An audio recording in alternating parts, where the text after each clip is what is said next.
मैं यहाँ खुद को बेचने आई हूँ, लेकिन बदले में मेरे खरीदार को मेरी माँ के अंतिम संस्कार के पैसे देने होंगे। शहर की सबसे व्यस्त बाजार में घूंघट ओढ़ी एक लाचार लड़की को बिकता देखकर वहां खड़े व्यापारियों की लार टपकने लगी थी। सभी उस लड़की की मजबूरी का फायदा उठाकर उसे किसी चींटी की तरफ मसल देना चाहते थे, लेकिन उनके हाथों से ये मौका पल भर में पानी की तरफ फिसल गया। लो 10 चांदी के सिक्के, अपनी माँ का अंतिम संस्कार कर लो। आकर्ष सिंघानिया नाम के एक नौजवान लड़के की आवाज सुनकर सभी व्यापारियों की भौं तन गई। वहीं वो लड़की अपने सामने रखे 10 चांदी के सिक्कों को देखकर रोते रोते अपना घूंघट चेहरे पर से हटाने लगी, लेकिन वो नहीं जानती थी कि आकर्ष वहां से जा चुका है। देखते ही देखते उस लड़की का कोमल और बेहद खूबसूरत चेहरा सभी के सामने आ गया।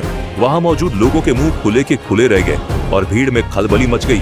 लोगों ने उसकी बोली लगाना शुरू कर दिया और कुछ ही सेकंड में उसका दाम 10 चांदी के सिक्कों से 200 चांदी के सिक्कों तक जा पहुंचा। लेकिन अचानक भीड़ से बाहर निकल चुके आकर्ष के कानों में फिर से उस लड़की की दर्द भरी चीख गूंज उठी। छोड़ दो मुझे, जाने दो। आकर्ष ने तुरंत पीछे मुड़कर देखा तो उसके पैरों तले जमीन ही खिसक गई, क्योंकि एक राजकुमार जैसा दिखने वाला हट्टा कट्टा लड़का उस लड़की को बड़ी ही बेरहमी से घसीटकर अपने साथ ले जा रहा था। आकर्ष से ये देखा नहीं गया और उसने अचानक एक जोरदार किक उस राजकुमार के सीने पर मार दी। आवाज के साथ वो जमीन पर गिरते ही दर्द से कराहने लगा। ये राजकुमार सांची शहर के बेहद शक्तिशाली राजकुमारों में से एक था, जिसे एक ही बार में जमीन पर गिरा पड़ा देखकर वहां मौजूद सभी लोग हैरान हो गए। अरे भाई, ये कौन महारथी है जिसने प्रणव जैसे गुंडे राजकुमार को एक ही बार में चीत कर दिया? सभी लोग आकर्ष की ओर गौर से देख ही रहे थे कि तभी अरे ये तो वही कमजोर आकर्ष सिंघानिया है जिसे कल राजकुमार रवि ने पीट पीट कर अधमरा कर दिया था। ये सुनते ही आकर्ष हैरान होकर मन ही मन बोला, ये आदमी क्या बकवास कर रहा है? कल तो मैं उस गुफा में था। तभी उसे अपनी जिंदगी का आखिरी दिन याद आया, उसकी पुरानी जिंदगी का आखिरी दिन, वो भी किसी और दुनिया में, जहां अपने देश को बचाने के खातिर फौजी आकर्ष सिंघानिया ने लगा दी थी अपनी जान की बाजी और पहुंच गया शहर से दूर बनी एक सुनसान गुफा में। लेकिन अफसोस, वहां दुश्मनों से लड़ने की बजाय आकर्ष को करना पड़ा अपने ही दोस्त के घिनौने षड्यंत्र का सामना। तभी अचानक एक गोली चली और सीधे आकर्ष के सीने से आर पार हो गई। वहीं आकर्ष हमेशा के लिए मौत की नींद सो गया। मरते वक्त भी आकर्ष यही जानना चाहता था कि उसके दोस्त ने उसे धोखा क्यों दिया। यही सवाल उसकी आत्मा को झंझोर रहा था और फिर उसके दिल की धड़कनें खुद ब खुद बंद हो गए। लेकिन थोड़ी ही देर बाद अचानक से आकर्ष ने अपनी आंखें खोल ली और खुद को एक पुराने कमरे में पाया। उसे ज्यादा कुछ याद नहीं था, बस एक गोली की आवाज उसके कानों में गूंज रही थी। तभी उसे एक औरत की मीठी सी आवाज सुनाई दी। आकर्ष बेटा, तुम जाग गए? तुम ठीक तो हो ना? आकर्ष ने देखा कि प्यार और ममता से भरी अप्सरा सी सुंदर एक औरत उसके सामने खड़ी थी। आकर्ष उस औरत को पहचानने की कोशिश करने लगा।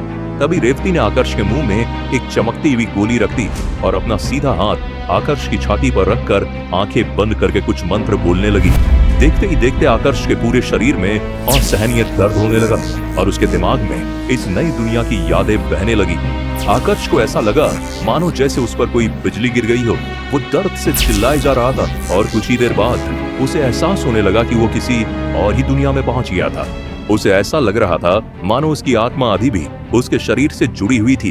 तभी वो अपने दिमाग में आई उन नई यादों को टटोलने लगा और उसे पता चला कि मरने के बाद उसकी आत्मा किसी और ही दुनिया के आकर्ष सिंघानिया के शरीर में आ गई है। फिर देखते ही देखते वो एक बार फिर से बेहोश हो गया।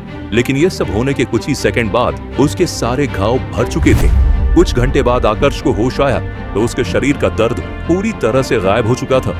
यह एहसास होते ही आकर्ष हैरान हो गया। मैं इतनी जल्दी ठीक भी हो गया? जरूर इस नए आकर्ष की माँ कोई जादू टोना जानती है। खुद में ही बड़बड़ाते हुए आकर्ष बेड पर से उठा ही था कि तभी उसकी नजर कमरे में लगे बड़े से शीशे पर गई और वो घबराते हुए बोला, कौन कौन है ये लड़का? मैं तो एक भरा पूरा आदमी था, तो फिर इस छोटे लड़के के शरीर में कैसे आ गया? आकर्ष खुद को हैरानी से देख ही रहा था कि तभी उसे रेवती की आवाज सुनाई दी। चलो आकर्ष, रवि को सबक सिखाने का वक्त आ गया है। रेवती ने आते ही गुस्से में आकर्ष का हाथ पकड़ा और उसे खींचकर सजा गृह की ओर लेकर चल दी, जहां पर सभी लोग उन दोनों का इंतजार कर रहे थे। लेकिन वहां पहुंचते ही रेवती की आंखों से निकली एक नीले रंग की तेज रोशनी ने मैदान के बीच बंदी बनाकर रखे गए रवि पर वार कर दिया और रवि दर्द से कराह उठा।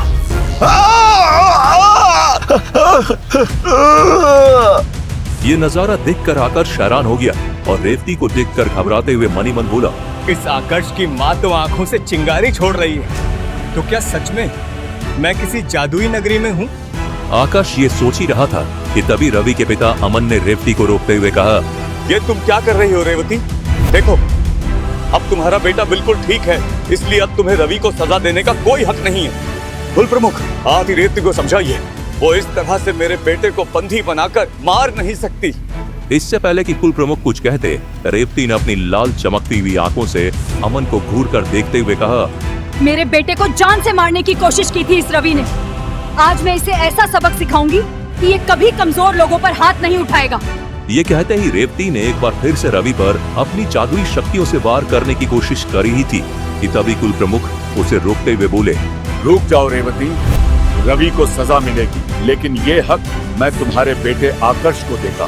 वो आज रवि के साथ जो करना चाहे कर सकता है, उसे कोई नहीं रोकेगा। कुल प्रमुख का फैसला सुनकर रवि और उसके पिता के चेहरे पर जीत की एक शातिर मुस्कान दिखाई देने लगी। वहीं सजागृह में बैठे बाकी लोग कानाफूसी करते हुए आकर्ष का मजाक बनाने लगे। लेकिन इससे पहले कि रेवती कुल प्रमुख के इस फैसले पर आवाज उठाती, अचानक ही सबका ध्यान आकर्ष पर चला गया, जो आंधी की तेजी से सन्नाटे को चीरते हुए रवि की ओर बढ़ रहा था। और देखते ही देखते उसने रवि के सीने पर एक जोरदार पंच जड़ दिया। ये पंच इतनी ज्यादा पावर का था कि लोगों को रवि की हड्डियां टूटने की आवाज सुनाई दी और इसी के साथ रवि की चीखें पूरे मैदान में गूंज उठी। अगले ही पल रवि का शरीर जमीन पर धराशायी होकर गिर पड़ा और भीड़ हैरान होकर आकर्ष को देखने लगी। पूरा इलाका शांत हो चुका था, इतना शांत कि लोगों के सांस लेने की आवाज भी साफ सुनी जा सकती थी। कोई भी समझ नहीं पा रहा था कि आखिर आकर्ष ने ये कौन सा वार किया था जिससे रवि का कंधा एक ही मुक्के में टूट गया था। आकर्ष का ये करतब देखकर वहां मौजूद लोगों की आंखें खुली की खुली रह गई। सभी आकर्ष को हैरानी से देख रहे थे कि तभी अमन के कानों में वैद की आवाज सुनाई दी, रवि का कंधा टूट चुका है, उसका दाहिना हाथ अपंग हो गया है। परिणाम ऐसा आएगा इसकी उम्मीद किसी को भी नहीं थी। लेकिन ये सुनते ही रवि के पिता ने गुस्से में आकर्ष पर अपनी सबसे ताकतवर शक्ति से हमला कर दिया, जिसे देखते ही आकर्ष चौकन्ना होकर उसे रोकने के लिए तैनात हो गया। और फिर एक तेज धमाके के साथ चारों तरफ अंधेरा छा गया। अब क्या होगा आकर्ष का अंजाम? क्या एक बार फिर से आकर्ष देगा अपने शक्तिशाली होने का प्रमाण, या इस बार हो जाएगा उसका बहुत बुरा हाल? आगे की कहानी जानने के लिए देखें अगला एपिसोड सिर्फ पॉकेट एफएम के YouTube चैनल पर। और शून्य सम्राट के सारे एपिसोड्स को सुनने के लिए डिस्क्रिप्शन में दी लिंक से डाउनलोड करें पॉकेट एफएम ऐप।